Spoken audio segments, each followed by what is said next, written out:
All right, it's is it 1:30? Yeah. Yeah, it's 1:30. Time to start.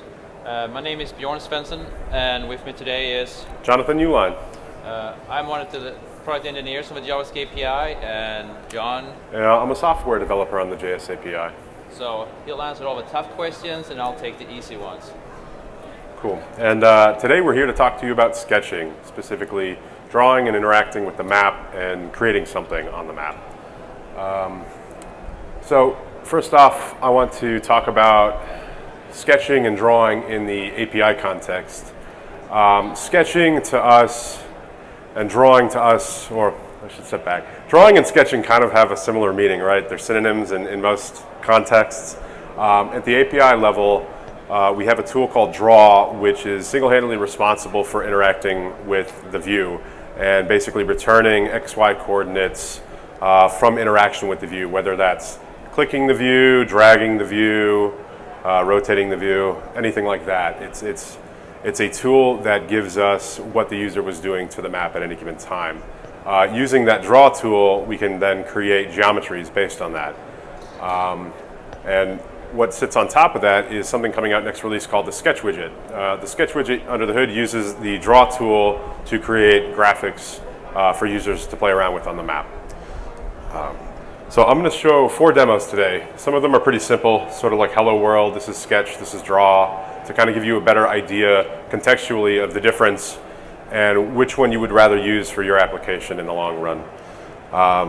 So the first one we're going to show, I'm going to switch back and forth between code and the demos itself to give better context. If I'm going too fast, please say something. So the very first demo that we have is just a regular old Sketch demo. So you can see this toolbar in the top right of the screen with some icons on it. Some of them should be self-explanatory. We have a point, polyline, polygon, square, and circle. So you click the point tool, you create a point. Very self-explanatory. You create a polyline, it's on the map. And the symbology is exaggerated for this release. They're very fat, they're very big, very cartoony, just to make it easier for everybody to see. That kind of symbology is customizable in code. So we want to draw some things. It's very simple. Maybe a user wants to draw a polygon. Maybe they're not happy where they placed one of the vertices. Click to remove, undo, redo. We click a previous vertex, it'll remove. That was a bad one, let's go back. Let's go back, let's go back. So, and this is all undo redo stack as well. So you can undo and redo all the things that you're doing to the drawing as you're drawing it. With Polygon in particular, we try to make it easier to actually complete the drawing. So when you can, click the first vertex, it'll finish the polygon. A lot of these things also, we focused on keyboard shortcuts as well. So if you don't, want to use a mouse or you're a power user and you just want to use the keyboard, you can basically add points with the keyboard only.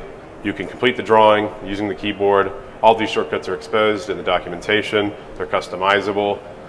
Other things you can do with the base Sketch widget, maybe you want to draw some really straight lines. Maybe you only want straight lines. You can hold Control and it'll forcibly create straight lines. Let's finish the polygon, we're good to go. So let's clear it out. Refresh. Other things we can do with these particular tools, rectangle and circle, they're unique because they are polygons at the end of the day under the hood, but they have special properties. So maybe we want to create a rectangle. Maybe we want to do it bounding box based, right? So we want to kind of wrap something there. Or maybe we want a square. Maybe we want to force it to be a square. Okay. You can hold different hotkeys to force that behavior. This is also customizable. You can change the hotkeys, do it all in code. Maybe the bounding box approach isn't the best way we want to do that. Maybe we want to do it center based. So maybe we want to draw squares based on the center. These are all different shortcuts and hotkeys that you can enable. And it's customizable for mobile because obviously you don't have a keyboard on mobile. Maybe you want it to be a certain way in mobile experience. You can customize that. So we do have defaults, but out of the box, this is basically the functionalities you get. Same with circle is very similar, except you start in the center. We can create an ellipse instead of a circle, just holding down a hotkey. There can be separate tools in the toolbar if you want. This is all customizable there. Maybe we want the circle to be bounding box approach too, from where we clicked initially, right? So there's all sorts of customizations you can do while drawing. And again, this is Sketch, and this is under the hood using our draw tool. So that's all well and good. We can create stuff. You can do that in the current API. This is just another way to make it easier or less code for you guys. So, okay, we can create stuff. That's really cool. What about updating? I think that's something that people are way more excited about, right? So let's create a polygon. Cool, it's done. Well, maybe I messed it up. Maybe I want to change it a little bit. Let's click it, select it, change it a little bit, modify it. And then this is Sketch. Maybe we're done, finish. Same thing, polyline, very similar workflows. Let's create a polyline. Oh, not a fan of that one. So we'll finish, select, and move. And these are very basic tools to use under the hood. From here, this is where you'd build your full-blown editing experience that would sit on top of this. So we finish here, point's very straightforward, same sort of deal. Move it, done. Square, very similar. We're going to see 4 vertices as soon as we're done. Good, great, move it around. And the thing is, while you're moving this as well, you can run validation rules. So say you want to force this to be a square or a rectangle no matter what. You can modify the vertice that you're dragging as you're dragging it to snap to an XY, a particular XY. Maybe it's the same as the one below it. So it'll always be a straight line, for instance. So that kind of rule validation is really important, especially if you want to make sure that lines aren't self-intersecting, for example, valid geometries. So those are the kinds of rules you can set up. Same with circle. Circle's a little bit more fun because there's quite a bit of points there. But if we zoom in, we can see that it's actually made up of 60 different points. This is another funny thing. So under the hood, though, this is a polygon. Right at the end of the day, there's nothing stopping you from mutating this, and it's no longer a circle, right? So there'd be some tools and some validation there that maybe you don't want the user to mutate this and it's no longer a circle. They'd be able you'd force them to always have a circle. Maybe you just want to have scaling, rotating, that kind of thing. Although rotating is less valuable for a circle, huh? So with that, that's a sketch. That's also the sketch widget, right? So there are 2 different workflows we talked about. There's creation, so you're creating something, and then maybe you want to go back and update it. So there's 2 different workflows that the sketch widget will support. So with that said, I want to show some code before we jump into the other 2 demos to kind of go over what's actually going on here. So that very first sample we looked at, let's make sure this is visible for you guys. Is this big enough in the back? All right, cool. So very simple application. All we're doing here is instantiating an instance of the sketch widget. So a lot of this will look familiar. You have to set up a map. You have to set up a view after bringing in your imports, of course. But the code that makes everything work is kind of this block right here. So what happens is you create an instance of Sketch, you assign it to a container, put it in the top right of the screen, and Sketch is event driven. So after I've completed a sketch, the draw complete event will fire. So what you get back in that is a payload that contains the geometry itself. It is up to you to add whatever graphic you want at the end of the day to the map. What that means is if we go back here and I say, okay, I'm going to create a line, Sketch widget itself is controlling the graphics here. You can customize all that, but when you are finally done, whatever the final result looks like is up to you because you have to be the person to add it. You are the one adding it back to the map. It is not a graphic manager, it's a graphic creator and updater. So with that said, when the draw complete event fires, depending on the type of geometry that you get back, point line, polygon, multi-point, those kinds of things, you can create a new symbol for it, apply it, and then simply add it to the map. So to get all this, to do creation, it's 30 lines of code, not too bad. A lot better than, say, using the draw tool, which we'll talk about in a few minutes. There's a lot more complexities there because it's a lot more events to listen to. So with Sketch, that's Sketch create now. Okay, cool. Now I want to update. There's another step involved with updating. And that comes down to you have to decide and tell the Sketch widget what graphic you want to update. And then how do you do that? Well, you have to set up a click handler on the view to identify what graphic you want to pass to the widget. So from here, same sort of code, create your map, create your view.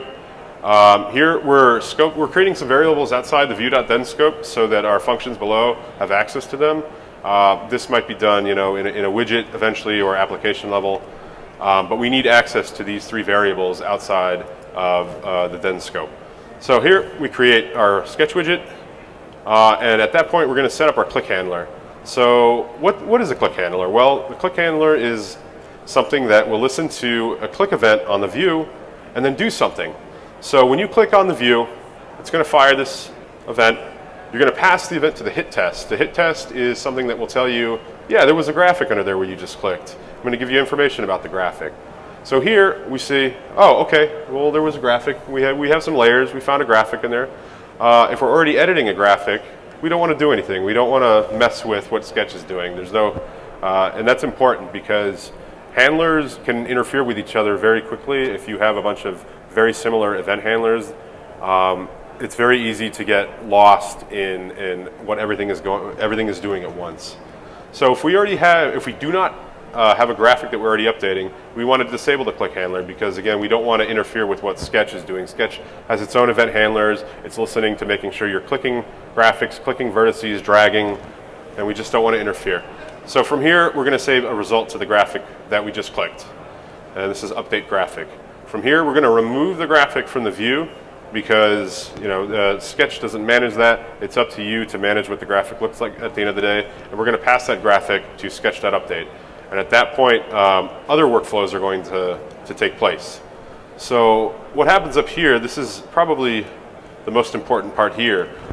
Sketch is event-driven. So as you can see, we have 4 different events that we're listening to on Sketch. Draw start, update start, draw complete, update complete. These are only 4. There are several more. But what we want to do is we're listening to draw start and update start. We're starting something. We're creating something. We're updating something. We're going to disable the click handler at the app level.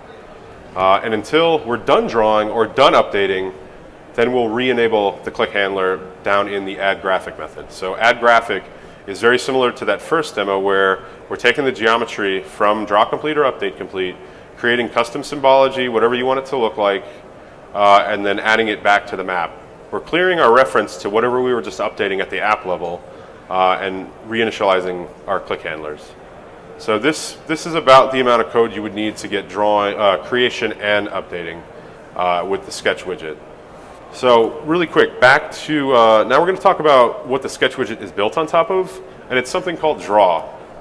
Draw is a very, very simple tool, again, to interact with the view. It's built on something called, built using something called draw actions. When you initialize draw and use draw to create something, it's passing you a reference to what we call draw actions. Each draw action has a corresponding geometry type. So we'll have point draw action, polyline draw action, polygon draw action, and it's all heavily customizable under the hood there. So this is just a very simple hello world draw demo. So we're just clicking, done. Okay, so I can draw something, that's great, John, what does that take under the hood? How much code does that actually take to do? Well, a lot more than just Sketch, right? So because you have a lot more control by using draw, there's a lot more there that you have to think about. So looking at this sample now, it's very similar. Create your map, create your view. In view.then, we're creating an instance of draw. And now we're going to call draw.create, and we're going to pass in a geometry type. We're going to say we want to draw a polygon. And we're going to pass in a mode property in an options object. So mode is something that we added in 4.7 that's coming, and it corresponds to the kind of interactions you want to do on the view. In 3x, we had the draw toolbar, and we kind of separated out the different types of drawing. So if you wanted to draw a polyline, you would click, click, click, and you're done. But if you wanted to draw a freehand polyline where you're click, drag, drawing a line like a pencil, you let go, it's done. That's very similar to this implementation. So let's see. So we got click. I showed you click. So what's the difference in freehand? Maybe we want to do freehand, right? So we're going to do freehand. Boom, reload. We're going to do a freehand polygon. So as soon as we're in, same sort of thing, right? So, and then we're done. So it's just a different sort of way to interact with the view that users were asking for. Additionally, we also have one called hybrid. And hybrid is kind of the best of both worlds, where it's both, it allows you to click and drag draw. So we're going to click to start.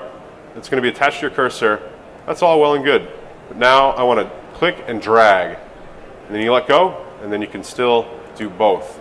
So it's for those, kind of those the use cases where you need a really weird shape, maybe a baseball diamond. You want to have a curved out field. That kind of might help you out there.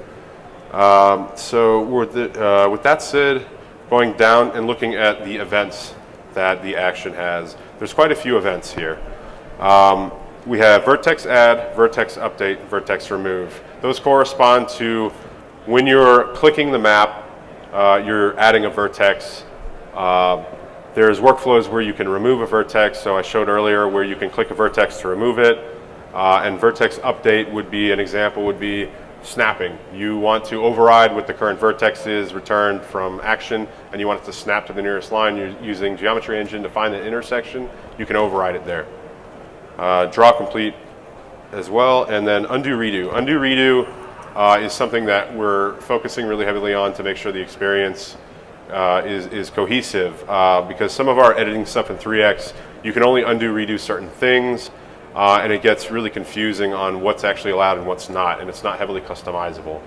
So with all these events, we're listening to these events and we're calling one method after they're firing, right? So another thing I should mention is you need to focus the view for keyboard interaction. So if you're clicking around in a user interface, the browser will think that, oh, you focused a button for accessibility reasons. You're clicking around, there are different focused elements. The view will not emit keyboard events if it is not focused. So it was important for us to add a focus method for accessibility reasons. So let's look at update polygon. Update polygon is very similar to other methods in the other demos that I showed. So we get our vertices. It's just a set of XY coordinates that correspond to the map. We're going to remove all graphics that were on the map already.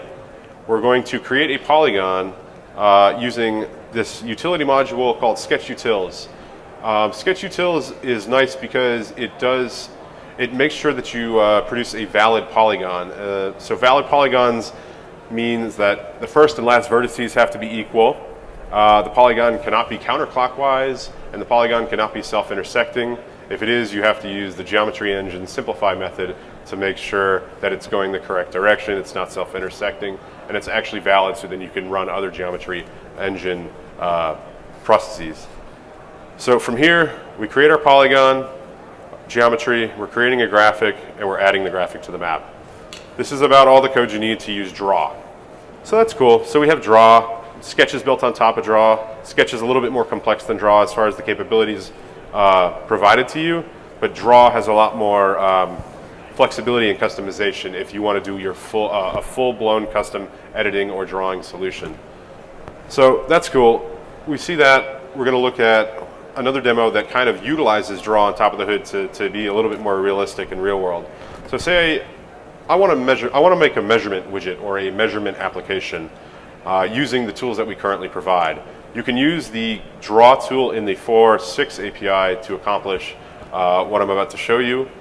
So this is simply just a polygon measurement sample, but you could extrapolate that to polyline very easily, any sort of shape, right? So two things are going on here. I'm drawing, and we have two measurements in the top right corner. We have area and segment. Segment will always correspond to the last segment of the polygon that you're drawing rather than the total perimeter. And that's simply for demo purposes. I'm going to show you in code how to actually access the last two vertices in that polygon that you're drawing. So we're drawing here. We have an area. We see the segment. So we go back down. You see the segment length increasing. It resets as soon as you click and add another one. And you can get different measurements going on at the same time. So, okay, great. So we have a pseudo measurement tool. You can, show labels on the map. You can put these measurements wherever you'd like, right? So let's look at the code required to do that.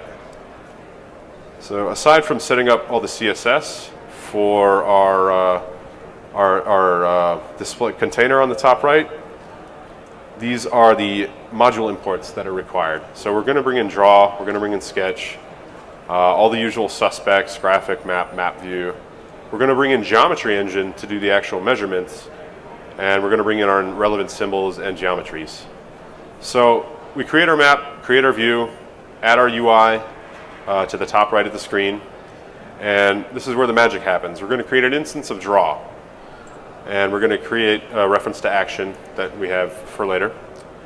When you click the Polygon button in the top corner here, this guy right here, we're going to click that button. What actually happens? Well, we're going to remove all graphics from the map. We're going to refocus the view to make sure keyboard navigation and shortcuts are enabled. And we're going to create our draw action. So down here, we're going to create our draw action using the same sort of stuff we saw in the other sample, draw.create. We're going to pass in the geometry type we want to create and the mode. We're going to stick with click. And then we're going to listen to the events the same way as the other sample. Just think of this sample as kind of enhanced, an enhanced version of the other one, right? So what's going to actually happen when we're updating our polygon? Well, we want to measure the polygon as we're drawing it. So what does that take? So we're going to come back to the commented code as well, because this is kind of important for customizations and validations. So again, we're going to look at the polygon. We're going to create our polygon with sketch utils. We're going to use geometry engines, geodesic area method, and we're going to get the area in square meters, right? So we're saying, okay, we got the area. We're going to create our graphic, add our graphic to the map, and then push the area into our UI. And we're also going to show the length of the last segment. So if we go down to show length, what we're doing is we look at what vertices we have. It's an array of XY coordinates. We're going to clone it so we're not corrupting the actual instance of vertices. And we're going to get the last two guys. We're going to get the last two vertices there with splice. And with the last two vertices, we're going to measure those vertices, create a polyline, pass it to geodesic length, get the length in meters, and then update our UI. So again, in this guy right here, you can get the length of any segment of your polygon at any time that way as well. You just kind of have to know what indices you're working with, starting at 0. So let's scroll up a little bit. Let's see a little bit more customization here. So we're using sketch utils like I mentioned earlier. I mentioned that it's nice because if you're creating a polygon, typically you need to make sure that the first and last vertex are the same, or the rings. You need to make sure it's not self-intersecting, and if it is, you need to simplify it. And you need to make sure it's clockwise or counter. Yeah. So, but what if we don't want to draw a graphic that's greater than 50,000 square meters? So what happens here? So we want to prevent the user from actually finishing a drawing if the drawing is greater than a certain distance. So we look here. We look at it's 48,000. We're gonna click. It's suddenly 79. We can't do anything because we are preventing the sketch widget we're preventing draw from adding that vertex because it is greater than 50,000 square meters. That's our validation right there. We do not want the user to create anything bigger than that. Same thing applies to the number of vertices that you have. Maybe you want to complete the drawing after you've hit 4 vertices. Maybe let's see. So we just enabled that. So after 4 vertices are added, we're going to finish the drawing completely. So 1, 2, 3, and it should finish. Done. So there's validation you can do as you're drawing it, and you can prevent actions that you've already done or already doing. It's kind of synchronous in that way. So you say, oh, you run your validations, and you say maybe this isn't the right place. Maybe this geometry you're drawing is outside of a particular extent. So you can only create geometries in this extent. You can lock them to that particular area. So it's kind of like there's freedom there. And I should also say the event type is important in this case because we're using a generic function for all of our events. If you were to do this with the cursor move event, cursor move is basically firing whenever you're moving the cursor. If you try to validate with that, it'll basically freeze your cursor there. It won't do anything, right? So you're moving your mouse around, the geometry will just stop until it actually passes the validation that you're running. So let's see. All right. All right, and I think that's it for the demo front. Does anybody have any questions whatsoever? You're going to have to walk up. Absolutely. So I do talk about cursor movement and everything else, but of course that's not relevant on a mobile device. But we're heavily invested in accessibility and mobile support, especially looking back at the 3x draw tools and how they're not quite there as far as mobile goes. So it's a big deal to us to make sure that they're usable on mobile. So, and that's part of why I also kind of blew up the symbology too. All these fat lines and big borders makes it a little bit easier to touch on mobile, a little bit easier to see on this screen. So the experience is kind of up to you as well. You'll know if you're on a mobile device, typically you can change the symbology for that. Cool. So we'll do both. So so this technically works in the. What's the question? Does this work in the scene viewer? Short answer, yes. So you actually, though, need to pass in a height. You need to tell the draw. You need to create graphics for the scene viewer. You need to know what height that graphic is. You could just use a constant. It'll create, at a particular height. You could potentially do it at the ground level too. That would be up to you, though, as you're drawing. As you're drawing, you could see in that validator, okay, I'm going to snap to the terrain, so you can update the height of that particular vertex as you're drawing it. But the sketch widget we're talking about here is basically a 2D drawing. It's not drawing buildings or anything. But you could draw 2D on a 3D. Yeah. So, and I think another gentleman over here had his hand. So midpoints on Polygon, so is that creating new vertices online? Ghosts. So that's, yeah, so absolutely. So in 3x, those are called ghost vertices, and those are planned. So the idea is we're not necessarily sure 100% about how that would work, but when you create or click a line midway between a polyline or a polygon, it will create a new vertex for you to manipulate and move. We're not sure if it's going to be the 3x design where you click in the middle, you click anywhere on the line and it's going to create one right in the middle. But I'd rather be more flexible where you can click anywhere on the line and create a vertex there. So, but that is planned. Not necessarily for this release, but coming. So. Any more questions? We got -1 minute. What about multi-polygon? As you're sketching, you show the whole and things like that. Do you have that support? I believe so, because we simplify it. So you can. So let's see what happens. So are you asking while you're drawing a polygon? Would it? You want to make a donut in, or make a donut. Right. Oh, okay. That was probably in this guy. You'd be able to do that. I get you can do it with the draw, but like you don't have it in the sketch where. There's no sketch. There's no out-of-the-box tool for that. No. Okay. All right. So Right. no, I don't think so. You could get it to work though. There's no reason why you couldn't get that. Yeah. Yeah, so in 3x we didn't really support donuts. You could do it by cutting and pasting. I mean, yeah, you could do yeah. But, it's really up not to you. really. There. But can you make updates to the geometry that's getting drawn? Absolutely, yeah. You can update the geometry while it's being drawn, and that's kind of basically how snapping works. Is because while you're moving your cursor, you have a vertex, you have an XY coordinate, but maybe you do a test for are we close to another feature? Okay, great. So get the intersection point. We're going to update that vertice on the fly to be the XY coordinate where it actually intersects. So that's actually how this horizontal and vertical snapping goes. It's very similar. We're just modifying what the actual vertex is. So if I let go of control right now, it's going to snap back to the cursor. But if I hold control, it's actively updating the vertex based on the distance from the last point for snapping. So same sort of stuff. If you have more questions, we'll be at the web development, the JavaScript API island, the rest of the day until 4 o'clock when it closes down here. All right, thank you.